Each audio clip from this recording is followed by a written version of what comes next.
नमस्कार, India voice देख रहे हैं आप। मैं हूं आपके साथ रिया डंगवाल। देवभूमि समाचार में आपका स्वागत है। बुलेटिन की शुरुआत करेंगे देवभूमि उत्तराखंड की खबरों के साथ। उत्तराखंड के मुख्यमंत्री पुष्कर सिंह धामी ने बैसाखी पर हल्द्वानी के गुरु नानकपुरा गुरुद्वारे में पहुंचकर गुरु ग्रंथ साहिब जी के सामने मत्था टेका। साथ ही वाहेगुरु से सभी प्रदेशवासियों के सुख समृद्धि और राज्य की उन्नति के लिए प्रार्थना की।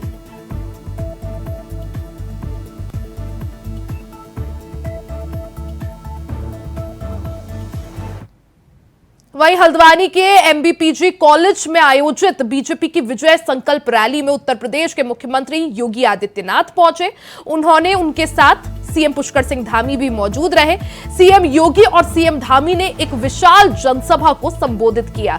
सीएम योगी आदित्यनाथ ने जनसभा को संबोधित करते हुए विपक्ष पर जमकर हमला भी बोला। सीएम योगी ने कहा कि देश की समस्याओं का नाम कांग्रेस है। आतंकवाद, नक्सलवाद, जातिवाद, भ्रष्टाचार जैसे सभी समस्याएं कांग्रेस की देन है।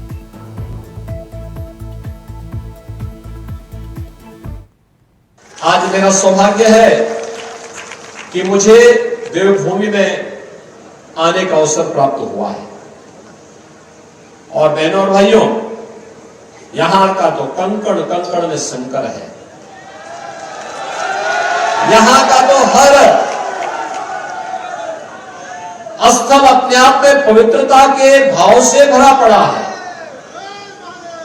और इसीलिए यहां पर जमरानी बांध की बात हो रही थी।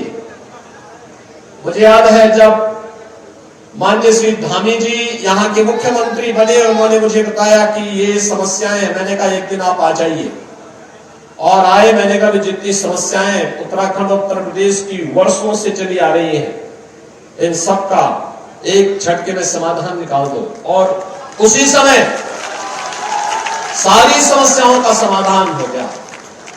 भारतीय जनता पार्टी समस्या नहीं, इस समाधान पे विश्वास करती है। और बहनों भाइयों, हम दोनों ने मिलकर के सारी की सारी समस्याओं का समाधान कर दिया।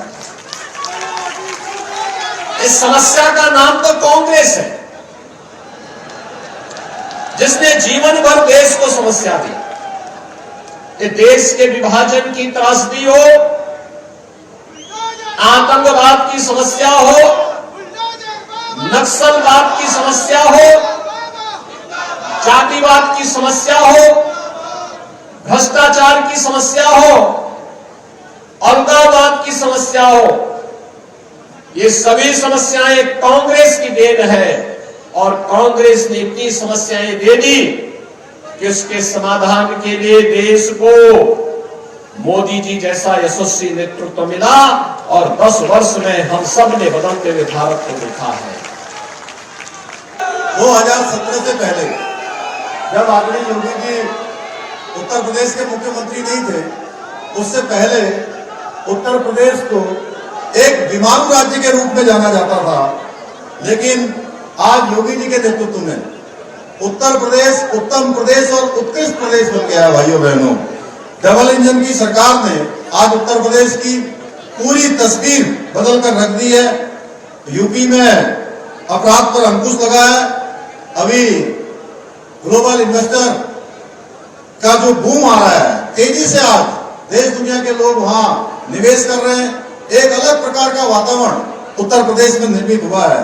आदरणीय प्रधानमंत्री जी ने जो देश की अर्थव्यवस्था को 5 ट्रिलियन की ओर बढ़ाने का संकल्प लिया है, उसमें उत्तर प्रदेश में आदरणीय योगी जी ने 1 ट्रिलियन बनाने की दिशा में बहुत तेजी से उत्तर प्रदेश को आगे बढ़ाने का काम किया है।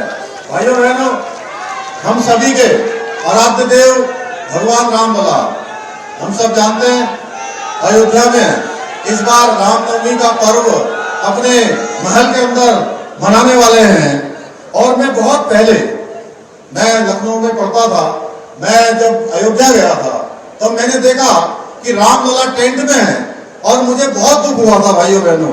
लेकिन आज आदरणीय प्रधानमंत्री जी और आदरणीय महाराज जी के संकल्प से अयोध्या में भगवान राम का भव्य और दिव्य मंदिर बनकर तैयार हो गया है। हर भारतीय राम भक्त का, राज भक्त का सपना साकार हो गया है।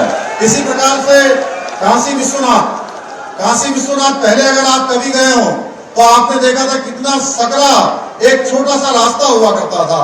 कोई गंगा का कोई महादेव का भक्त अगर गंगा का जल लाकर भगवान महादेव जी को अर्पित करना चाहता था तो उसमें भी तमाम समस्याएं होती थी। लेकिन आज प्रधानमंत्री जी के और आज महाराज जी के कार्यों से डबल इंजन की सरकार ने वहां पर काशी विश्वनाथ कॉरिडोर बना दिया। पूरा हाईवे ऐसा आज काशी विश्वनाथ के अंदर जाने का मार्ग बन गया है भाइयों बहनों।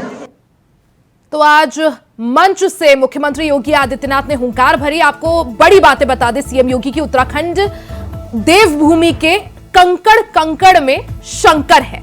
देश की समस्याओं का नाम ही कांग्रेस है। कांग्रेस को जमकर घेरते हुए सीएम योगी ने कहा, आतंकवाद, नक्सलवाद, जातिवाद, भ्रष्टाचार कांग्रेस की देन है। मोदी के नेतृत्व में सभी समस्याओं का समाधान हुआ है। देश ने गौरव की नई ऊंचाइयों को छुआ है। साथ ही सीएम योगी ने कहा कि हर घर नल की योजना के तहत 100 में से 90 घरों तक पानी पहुंचा है। उत्तराखंड अनेक महापुरुषों की भूमि है। तो आज हल्द्वानी से जमकर कांग्रेस पर बरसे मुख्यमंत्री योगी आदित्यनाथ। वहीं उत्तराखंड में लोकसभा चुनाव को लेकर आज कांग्रेस की राष्ट्रीय महासचिव प्रियंका गांधी ने रामनगर में चुनाव की हुंकार भरी। रामनगर के पीरूमदारा स्थित किसान इंटर कॉलेज में प्रियंका गांधी ने जनसभा की और कांग्रेस प्रत्याशी गणेश गोदयाल और प्रदीप टमटा के लिए प्रचार किया। साथ ही जमकर केंद्र की मोदी सरकार को भी घेरा।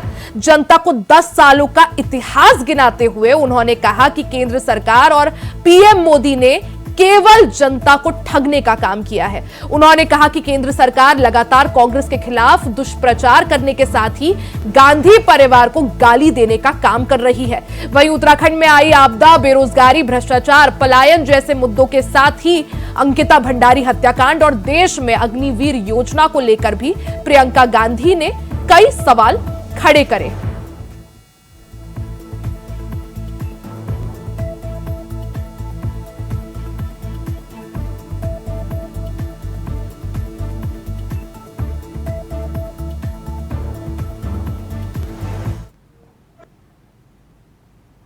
दोष देते रहेंगे कांग्रेस पार्टी को। 10 सालों से तो कांग्रेस पार्टी का राज नहीं है ना।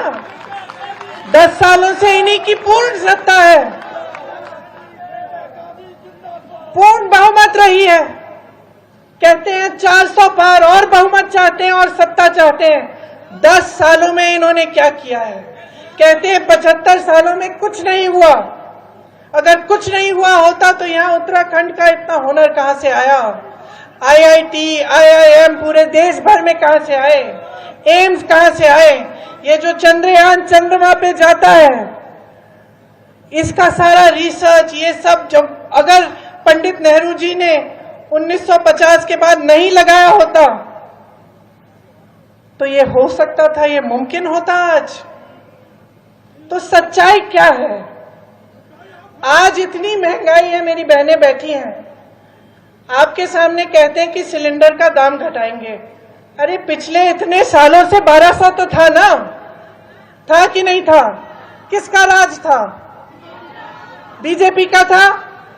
मोदी जी का था? क्षेत्रों गढ़वाल संसदीय क्षेत्र, नैनीताल संसदीय क्षेत्र और अल्मोड़ा पिथौरागढ़ संसदीय क्षेत्र का केंद्र बिंदु है। और इस स्थान पर प्रियंका जी कांग्रेस के पक्ष में वोट मांगने के लिए यहाँ पर आ रही हैं, तो इसका बड़ा प्रभाव होगा। इसका प्रभाव इन तीनों लोकसभा क्षेत्रों के इतर भी अन्य जो दो लोकसभा क्षेत्र हैं, हालांकि वहाँ भी उनका कार्यक्रम है, लेकिन यहाँ का असर वहाँ तक होगा। तो मैं समझता हूँ कि हम सब के लिए खुशी की बात है कि हमारी बहुत ही प्रिय नेता हमारे इस चुनाव के प्रचार कार्यक्रम में यहाँ आ रही हैं और लोगों का आशीर्वाद मांगेंगी। बीजेपी की घबराहट है। कल रक्षा मंत्री थे, उनकी सभा की आपने रिपोर्टिंग देखी नहीं होगी। मूल सवाल है ये जो लोकतंत्र बनाम अधिनायकवाद। इस देश में लोकतंत्र और ये संविधान रहेगा या ये देश एक अधिनायकवादी तंत्र की हो जाए? और मेरा तो एक प्रश्न है, मैंने प्रधानमंत्री से भी पूछा था, कल रक्षा मंत्री से फिर पूछा था। उत्तराखंड में आप देश में रोजगार के नाम में आए थे तो सबको रोजगार देंगे, और हमारे रोजगार को सबसे बड़ी चोट आपकी अग्निपथ अग्निवीर योजना ने की है, आप इस योजना का बचाव क्यों नहीं कर रहे हैं? उत्तराखंड में क्यों नहीं कर रहे हैं कि उत्तराखंड के नौजवानों के लिए ये अग्निपथ अग्निवीर योजना सबसे अच्छी है। आपके मुंह में, प्रधानमंत्री रक्षा के मुंह में दही क्यों जम जा रहा है? और कांग्रेस ने कहा इस योजना ने हमारे भविष्य के साथ, उत्तराखंड के साथ, नौजवानों के साथ एक जो नया मध्यम वर्ग पैदा हो रहा था इस माध्यम से, उस पर चोट की है। हम इस योजना को, कांग्रेस आएगी, इंडिया गठबंधन आएगी, हम वापस लेंगे। आदरणीय दीदी प्रियंका गांधी जी का बहुत बहुत स्वागत करें। के रूप में नौकरी में जो तनख्वाह मिलती है, जो जनता में नहीं आ सकते, कांग्रेस के इतने बड़े बड़े काम जनता के हित में है कि अब जनता बदलाव का मन बना चुकी है। जहां भी इन्होंने पाप किया है, हमें मिलता है लोकसभा पट। आदरणीय दीदी प्रियंका गांधी जी का बहुत बहुत स्वागत करें। के रूप में नौकरी में जो तनख्वाह मिलती है, जो जनता में नहीं है।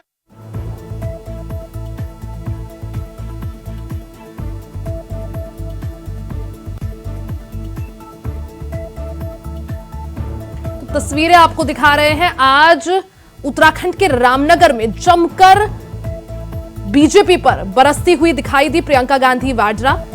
कांग्रेस की स्टार प्रचारक हैं और आज रामनगर से उन्होंने चुनावी हुंकार भरी। चुनाव की तैयारियों को और धार देने के लिए और कांग्रेस को मजबूत करने के लिए प्रियंका गांधी वाड्रा उत्तराखंड पहुंची। इस दौरान देश समेत प्रदेश के कई मुद्दों पर उन्होंने बीजेपी सरकार को जमकर घेरा। पूर्व नेता प्रतिपक्ष प्रीतम सिंह से बातचीत की हमारे संवाददाता तुषार गुप्ता ने।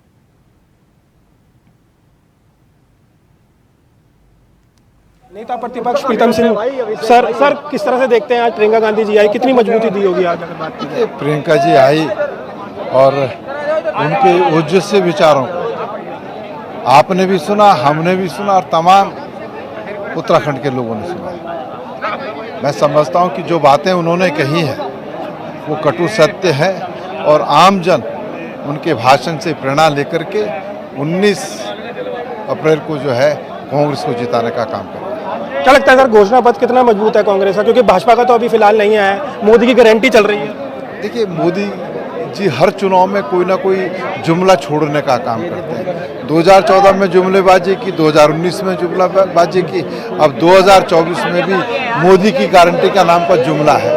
लेकिन जहाँ तक कांग्रेस के चुनावी घोषणा पत्र की बात है, कांग्रेस का चुनावी घोषणा पत्र जो वादे उसमें किए गए हैं, जो 5 प्रमुख बातें कही गई है, उनको पूरा करने का काम हम सरकार में आने पर पूरा करें। क्या लगता है प्रियंका गांधी के आने के बाद 5 लोकसभा सीट जीत पाएंगे? निश्चित रूप से। प्रियंका जी रामनगर थी, रामनगर के बाद यहाँ रुड़की में आई है और जो जोश भर करके गई है और आम जन से जो बात उन्होंने कही है, आम जन निश्चित रूप से उससे जो है प्रेरित होकर के कांग्रेस को जिताने का काम करें। देखिए, बिल्कुल प्रीतम सिंह का यह कहना है कि 5 लोकसभा सीट में जो कांग्रेस के प्रत्याशी होंगे वो जीत हासिल करेंगे और प्रचंड जीत की जो बात कांग्रेस कर रही है वो कहीं ना कहीं आने वाले लोकसभा सीटों में देखना होगा, चुनावों में देखना होगा कि कितना सच फिलहाल कांग्रेस की तरफ से होता है। कैमरा जर्नलिस्ट निशांत चौहान के साथ। उत्तराखंड में कांग्रेस की वरिष्ठ नेता प्रियंका गांधी ने चुनावी हुंकार भरी। इस दौरान उन्होंने अपनी पार्टी की गारंटी जनता तक पहुंचाई। इसी कड़ी में कांग्रेस के प्रदेश अध्यक्ष करण मेहरा से बातचीत की हमारे संवाददाता तुषार गुप्ता ने। महासचिव प्रियंका गांधी आज उत्तराखंड दौरे पर थी और इस दौरान उन्होंने रुड़की में एक जनसभा करी। हमारे साथ प्रदेश अध्यक्ष करण मेहरा मौजूद है। सर, किस तरह से देखते हैं रैली को अगर बात की जाए, कितनी मजबूती अब पार्टी को मिली? देखिए, स्वस्फूर्त थी और लोगों का जिस तरह के रिस्पॉन्स था, हर बात पे तालियां, हर बात पे नारेबाजी। और जैसे ही उन्होंने कुमाऊं रेजिमेंट और गढ़वाल रेजिमेंट का दिया तो अग्निवीर योजना को लेकर जो हमारी उम्मीद है कि ये कैंसिल हो गई, हमको ताकत मिली है। उन्होंने अनेकों विषय को यहाँ छूने का काम किया। उन्होंने धर्म से लेके, उन्होंने अध्यात्म से लेके, किसानों की परेशानी से लेके, महिलाओं की परेशानी से लेके हर मुद्दे को, हर चीज़ को छूने का काम किया। और प्रियंका जी का आज जो उनका बोलना था यहाँ और रामनगर दोनों जगह इतना खूबसूरत था, इतना अच्छा था कि लोग गदगद होके गए हैं और देखिएगा परिवर्तन आएगा। क्या लगता है सर कि प्रियंका गांधी जी आई हैं, क्या लहर क्या बन रही है उत्तराखंड में अगर बात? देखिए, तो आप सब उसके गवाह हैं। आज प्रियंका जी आए हैं, इंदिरा गांधी जी की प्रतिमूर्ति लगती हैं और जो तरीका इंदिरा जी का था, वही उनके अंदर झलक रहा था। एक एक चीज की नब्ज पता, उनको पता है किसानों को क्या दिक्कत है, उनको पता है गन्ने वाले किसानों को क्या परेशानी, कब से भुगतान नहीं हुआ, उनको पता है कि फौज के साथ क्या हो रहा है, उनको पता है हमारी बेटियों के साथ क्या हो रहा है, उनको पता है कि धर्म के साथ खिलवाड़ हो रहा है। सारे विषयों को उन्होंने एक एक करके छुआ और जनता से अपार प्रेम और अपार स्नेह उनको मिला है। सर, अगर भाजपा की बात की जाए तो कई नेता उनके आए राष्ट्रीय स्तरीय, तो क्या लगता है एक ही नारी भारी है उसमें? निश्चित ही एक ही नारी भारी है, कांग्रेस का एक एक सिपाही भारी है, क्योंकि चाहे बीजेपी का कोई नेता है, ना उसने अंकिता की बात की, ना उसने ट्रिपल रस्सी भर्ती घोटाले की बात की, ना उसने पटवारी लीक की बात की, ना उसने जोशीमठ की बात की, ना उसने केदारनाथ में सोने की चोरी की बात की, ना उसने हमारी बेटियों के संग जो अपराध हो रहे हैं, पहले नंबर में उत्तराखंड महिला अपराध में, इन विषयों को नहीं छुआ। लेकिन हमारे नेताओं ने इन सभी विषयों को छुआ जो हमारे से ताल्लुकात रखते हैं, और उसका असर लोगों में है। बीजेपी के बड़े नेता आए जरूर, लेकिन उनको उत्तराखंड की नब्ज का पता ही नहीं है। 4 जून के बाद क्या देश में क्या बदलाव देखने को मिलेगा? जी, 4 जून के बाद देश में क्या देश में परिवर्तन आएगा। जो आतताई हैं, जो लोकतंत्र को खत्म कर रहे हैं, उनकी सत्ता खत्म होगी, जनता के अच्छे दिन आएंगे। और जो ऐसे नेता थे जिन्होंने पुलवामा को घटना को अंजाम दिया, जिन्होंने यहाँ के गरीब को मारने का काम किया, जिन्होंने बेटियों को संरक्षण नहीं दिया, अपराधियों को संरक्षण दिया, उनके बुरे दिन शुरू होंगे। देखिए, बिल्कुल जिस तरह से प्रदेश अध्यक्ष करण मारा का कहना है कि प्रियंका गांधी के आने से जरूर जो कार्यकर्ता संगठन समित संगठन बहुत मजबूत होगा, और उसी के तहत जो स्टार प्रचारक है आज यहाँ पर पहुंची और उन्होंने कांग्रेस पार्टी को मजबूती देने का कार्य किया। कैमरा जर्नलिस्ट निशांत चौहान के साथ मैं तुषार गुप्ता, इंडिया वॉइस, रुड़की। खबरों में आगे बढ़ते हैं। लोकसभा चुनाव को लेकर जहां तमाम राजनीतिक दल चुनावी जनसभा करके वोटरों को लुभाने में लगे हैं, तो वहीं मंगलौर में पहुंची बसपा सुप्रीमो मायावती ने बीजेपी और कांग्रेस पर जमकर निशाना साधा। उन्होंने कहा कि बसपा ने किसी भी राजनीतिक दल से गठबंधन नहीं किया है, बसपा अकेले अपने दम पर ही लोकसभा 2024 के मैदान में चुनाव लड़ रही है। हालांकि बसपा का स्थानीय संगठन भीड़ जुटाने में नाकाम रहा। लगभग हफ्तों की मेहनत के बाद भी बसपा सुप्रीमो की जनसभा में कुर्सियां खाली नजर आई। आपको बता दें कि लोकसभा चुनाव को लेकर बसपा प्रत्याशी मौलाना जमील अहमद कासमी के समर्थन में बसपा सुप्रीमो मायावती की जनसभा पहले से प्रस्तावित थी, जिसको लेकर बसपा के तमाम दिग्गज नेता हफ्तों से तैयारियों में लगे हुए थे, लेकिन बसपा नेताओं की तमाम कोशिशें नाकाम नजर आई। तो तस्वीरें आपको दिखा रहे हैं मंगलौर से, जहां आज बसपा प्रत्याशी के पक्ष में माहौल बनाने के लिए बसपा सुप्रीमो मायावती पहुंची हुई थी। वहीं इस दौरान भीड़ जुटाने में नाकाम नजर आई बसपा के कार्यकर्ता, क्योंकि तस्वीरें आपको दिखा रहे हैं किस तरह से आप देख सकते हैं कुर्सियां जो है खाली दिखाई दे रही है। खबर पर ज्यादा जानकारी के लिए हमारे साथ पीयूष शर्मा रुड़की से फोन लाइन पर जुड़ गए हैं। पीयूष, जिस तरह से एक तरफ आज उत्तराखंड की बात करी जाए तो पूरी तरह से राजनीति गरमाई हुई थी, रैलियों का दौर जारी था, जहां सीएम योगी आदित्यनाथ ने हल्द्वानी में जनसभा की, वहीं प्रियंका गांधी ने रामनगर और रुड़की में, और अगर बात की जाए बसपा सुप्रीमो मायावती की तो मंगलौर में गरजी। किस तरह से बसपा सुप्रीमो की रैली रही? जी बिल्कुल, आपको बता दें कि बसपा सुप्रीमो की रैली मंगलौर के लिबरेली क्षेत्र में हुई, जिसको लेकर उनके द्वारा चुनावी जनसभा को संबोधित किया गया। बसपा के हरिद्वार प्रत्याशी जमील अहमद कासमी है, उनके वोट करने की अपील उनके द्वारा की गई। हालांकि बात की बड़ी संख्या में लोग वहां पर पहुंचे, लेकिन फिर भी कुछ कुर्सियां पीछे की खाली दिखाई दी। बसपा सुप्रीमो ने साफ तौर पर भाजपा सरकार से निशाना साधा और निशाना साधते उनके द्वारा कहा गया कि पिछले 10 साल के अंदर जो है भाजपा ने एक विकास भी नहीं किया है। उन्होंने साफ तौर पर कहा कि यूपी में जब बसपा की सरकार बनी थी तब उत्तराखंड राज्य नहीं बना था, लेकिन बसपा ने उत्तराखंड के लोगों की जरूरतों को भी पूरा किया। इसको लेकर कई तरह से निशाना साधती दिखाई दी है।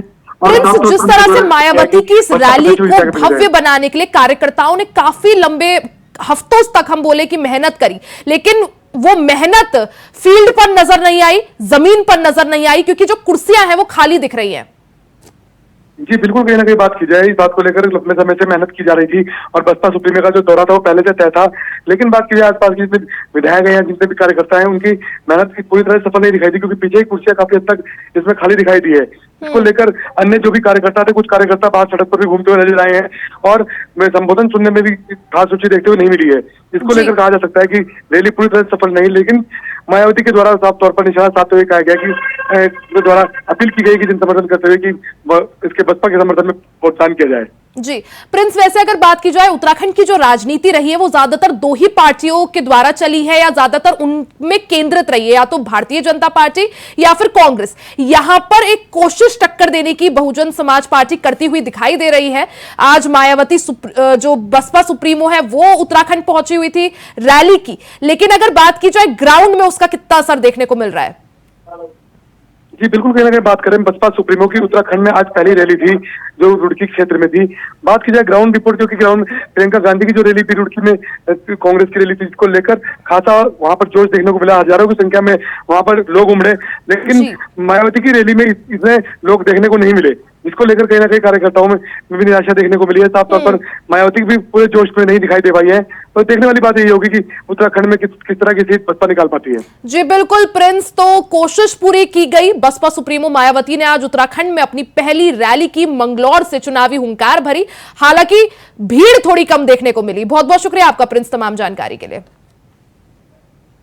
वहीं उत्तराखंड में इन दिनों राजनीतिक दल वोटरों को लुभाने की कोशिश कर रहे हैं। बात करें बीजेपी की तो यूपी के सीएम योगी आदित्यनाथ 2 दिन के दौरे पर उत्तराखंड आए हैं और आज हल्द्वानी में जोर शोर से प्रचार प्रसार किया, जहां रैली के दौरान जन सैलाब उमड़ा। वहीं कांग्रेस की महासचिव प्रियंका गांधी का भी आज रामनगर और रुड़की का दौरा था, जहां उन्होंने बीजेपी पर तंज कसे और बीजेपी प्रत्याशी के लिए कड़वे बोल बोले। वहीं तीसरा सियासी दल बसपा की जो सुप्रीमो थी वो मंगलौर में उन्होंने जनसभा की, लेकिन वहां सियासी रंग फीका पड़ता हुआ नजर आया। आपको बता दें कि बसपा की रैली में खाली पड़ी कुर्सियां चर्चा का विषय बन गई। आइए आपको दिखाते हैं कि जनता ने किस रैली को कितना समर्थन दिया है। तो 3 तस्वीरें आपको आपकी टीवी स्क्रीन पर दिखा रहे हैं। सबसे पहली है भारतीय जनता पार्टी की जनसभा, जिसमें मुख्यमंत्री योगी आदित्यनाथ और मुख्यमंत्री पुष्कर सिंह धामी दोनों मौजूद थे। हल्द्वानी में जनसभा हुई और आप देख सकते हैं कितनी भीड़ यहां पर आपको दिखाई देगी। वहीं दूसरी जनसभा हुई कांग्रेस की महासचिव प्रियंका गांधी वाड्रा आज रामनगर पहुंची हुई थी, वहां भी जो है भीड़ देखने को मिली। वहीं मंगलौर में बसपा सुप्रीमो मायावती ने चुनावी हुंकार भरी और आप देख सकते हैं कि ग्राउंड पर जो मेहनत है कार्यकर्ताओं की वो थोड़ी फीकी पड़ती हुई नजर आई, क्योंकि खाली कुर्सियां देखने को मिल रही है।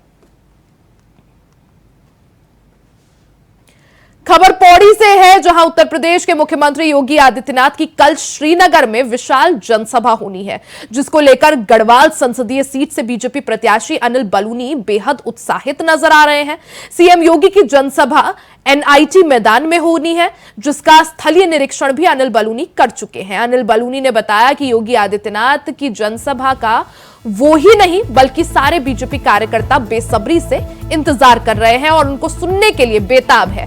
दरअसल योगी आदित्यनाथ की जनसभा में 20,000 से ज्यादा भीड़ जुटने का अनुमान बीजेपी ने लगाया है, जिसको लेकर तैयारियां जोरों पर है। देखिए, हम सब पूरे के पूरे गढ़वाल के लोग और आसपास की जो विधानसभाएं श्रीनगर की, सबके सब लोग बेसब्री से इंतजार कर रहे हैं, बेचैनी के साथ इंतजार कर रहे हैं कि हमारे योगी जी आएंगे और उनको संबोधित करेंगे, क्या बोलेंगे सुनने के लिए सब बेताब हैं। पूरे लोकसभा का मैं प्रवास कर चुका हूं और पूरे प्रवास के दौरान जो बहुत स्पष्टता के साथ दिख रहा है कि भारतीय जनता पार्टी बहुत बड़े बहुमत के साथ जीत रही है। पूरा जनमत भारतीय जनता पार्टी के साथ है। अन्य लोकसभाओं से भी जैसी सूचना आ रही है, भारतीय जनता पार्टी बड़े बहुमत के साथ आगे बढ़ रही है और अब कांग्रेस के प्रत्याशी सभी निराश हैं। अब गाली गलौज और जो गलत बातें वो सब करने पे आ गए हैं, झूठे आरोप लगाने पे आ गए हैं। इससे भी स्पष्ट दिखता है कि उनकी हताशा सामने दिखने लगी है। अब आप मान के चलिए, अब मार्जिन की लड़ाई हो रही है और बहुत बड़े मार्जिन के साथ भारतीय जनता पार्टी जीतने वाली है।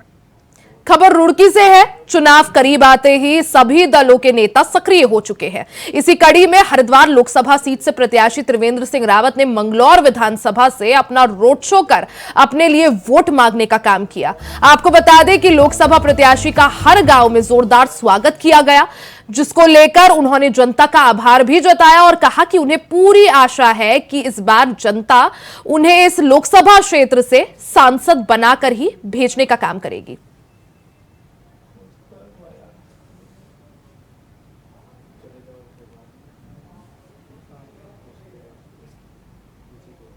और आज ये जो हरचंदपुर निजामपुर गांव है इस समय यहाँ पर हैं और तमाम लोगों का भरपूर प्यार और आशीर्वाद मिल रहा है। चल रहे हैं शाम तक, लगभग 28-30 गाँव का दौरा है आज। फिर शाम को वहीं पूर्व मुख्यमंत्री तीरथ सिंह रावत ने प्रदेश की 5 लोकसभा सीटों को जीतने का दावा किया है। उनका कहना है कि बीजेपी को जनता का सहयोग मिल रहा है, ऐसे में बीजेपी एक बार फिर प्रदेश की सभी लोकसभा सीटों को जीतेगी। उनका कहना है कि विपक्ष कहीं नजर नहीं आ रहा है। उत्तराखंड में बीजेपी सरकार ने बहुत ही बेहतर काम किया है, ऐसे में बीजेपी को जनता का पूरा सहयोग मिल रहा है।